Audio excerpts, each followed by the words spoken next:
सांवली बहू। शिल्पा है तो सांवली लेकिन बहुत ही टैलेंटेड। लेकिन कहते हैं ना, शादी के लिए तो लंबी और गोरी होनी चाहिए। शिल्पा, ये रिश्ता भी हाथ से गया। अरे कितनी बार कहा वो गोरी होने वाली क्रीम लगाया कर, लेकिन नहीं, किताब से सर खपाने से फुर्सत मिले तब ना। तू ही क्यों नहीं इसके लिए उपटन तैयार कर देती? शर्मा जी की बेटी का कम रेट में कितना अच्छा रिश्ता हुआ है। इसकी तो उम्र के साथ ही लड़के वालों की डिमांड भी बढ़ी जा रही है। शिल्पा को ये बातें अब बुरी नहीं लगती थी। लगे भी क्यों, बचपन से सुन जो रही थी वो ये सब कुछ। उसके लिए ये तो मात्र एक कान से सुनना और दूसरे कान से निकाल देने वाली बात थी। फिर एक रोज, पापा पापा मेरी नौकरी लग गई है। वाह, अच्छा, कहाँ बेटा? न्यूज़ चैनल में पापा, खबरों को लिखना होगा। हाँ, वैसे भी तेरे जैसी सांवली शक्ल की लड़की को कौन पर्दे पर आने देगा, क्यों? चल, 4 पैसे कमाने लायक हुई है तो लड़के वालों को बोल देंगे कि कमाती भी है, फिर शायद कोई कर ले शादी। हाँ सही कह रहे हैं। वैसे बेटा कल शाम को एक लड़का और आने वाला है, उसे भी देख लेना। शिल्पा को इस बार गुस्सा आ जाता है। अच्छे न्यूज़ चैनल में नौकरी लगने की खुशी भी माँ पापा के चेहरे पर नहीं दिखती। अगले रोज ऑफिस से शिल्पा घर आती है तो सामने बैठा होता है हिमांशु। हिमांशु शिल्पा को देखता है तो पहली नजर में तो वो उसे पसंद नहीं आती, लेकिन फिर भी फॉर्मेलिटी तो करनी थी। ओके, तो क्या शौक है तुम्हारे और खाने में क्या क्या बना लेती हो? मुझे पढ़ने लिखने का शौक है, खाना बनाना नहीं आता, बिल्कुल भी नहीं आता। पर फिर भी क्योंकि ये रिवाज है कि बहू को खाना बनाना होता है तो थोड़ा बहुत बना लूंगी, लेकिन उतना ही वक्त किचन को दे पाऊंगी जितने में मेरा काम, मेरी नौकरी सफर ना हो। बाकी भूख तो तुमको भी लगती होगी, तो खाना बनाने की जिम्मेदारी दोनों की ही होगी, है ना? शिल्पा बोले जा रही थी। अब तक जिन लड़कियों से हिमांशु मिला था, शिल्पा उन सब से अलग थी। वो ऐसे ही तो लड़की चाहता था। शिल्पा से बात करने के बाद, ठीक है, फिर शादी 2 महीने बाद करेंगे। वो क्या है ना, खाना बनाना भी तो सीखना होगा ना। मुझे मंजूर है।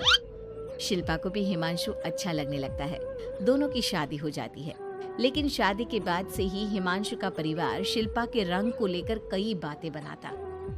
क्या बात है हिमांशु, क्या कमी हो गई थी जो ऐसी काली सी बहू ले आया? काली तो नहीं है।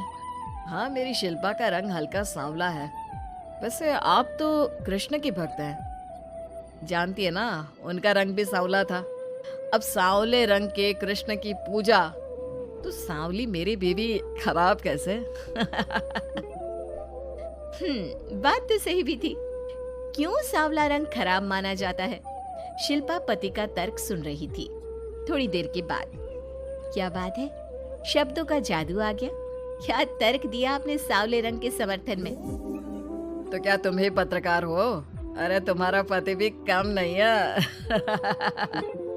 शिल्पा रोज एक नई तरक्की छू रही थी।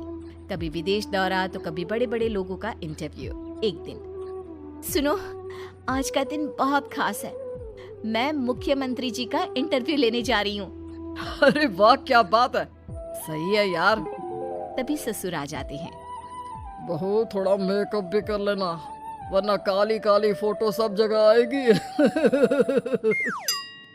अरे हम तो शर्म के मारे किसी को दिखाते भी नहीं कि ये हमारी बहू है। न जाने क्या कमी थी। अरे वो शारदा दीदी की बहू देखो, कैसे मक्खन की तरह गोरी है। और नताशा, वो तो ऐसे लगता है जैसे भगवान ने दिल खोल कर रंग दिया है उसको।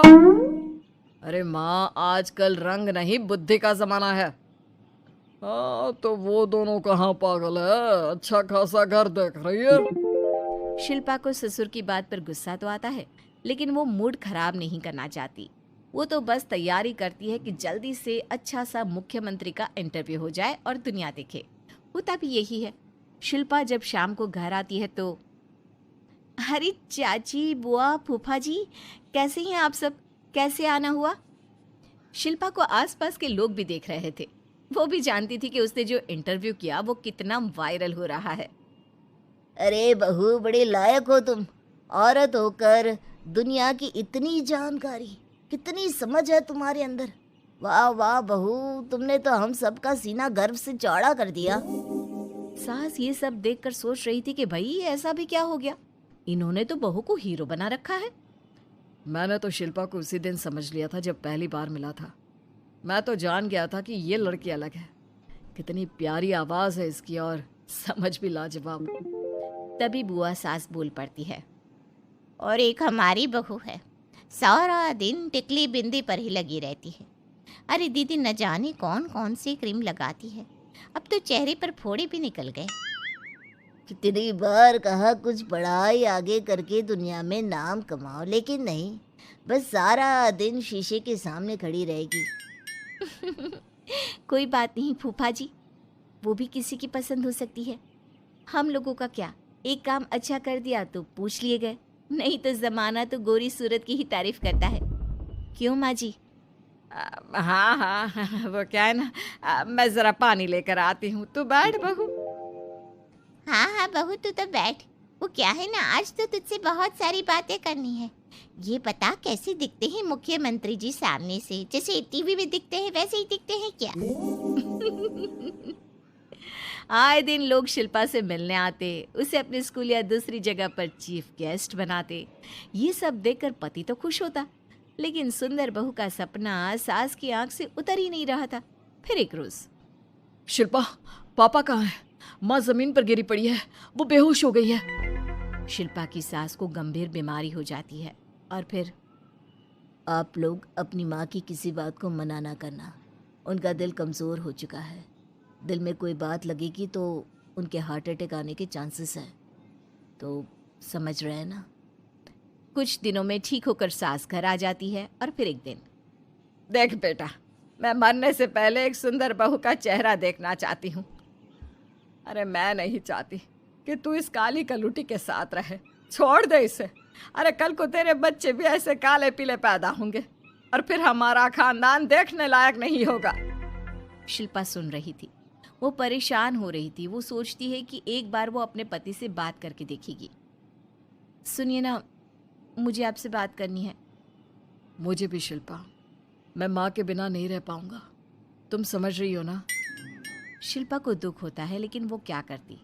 वो हिमांशु को तलाक देने का सोच लेती है और फिर शिल्पा माँ की हालत फिर खराब हो रही है, क्या करूं? माँ को सबसे बड़े अस्पताल में भर्ती करना होगा।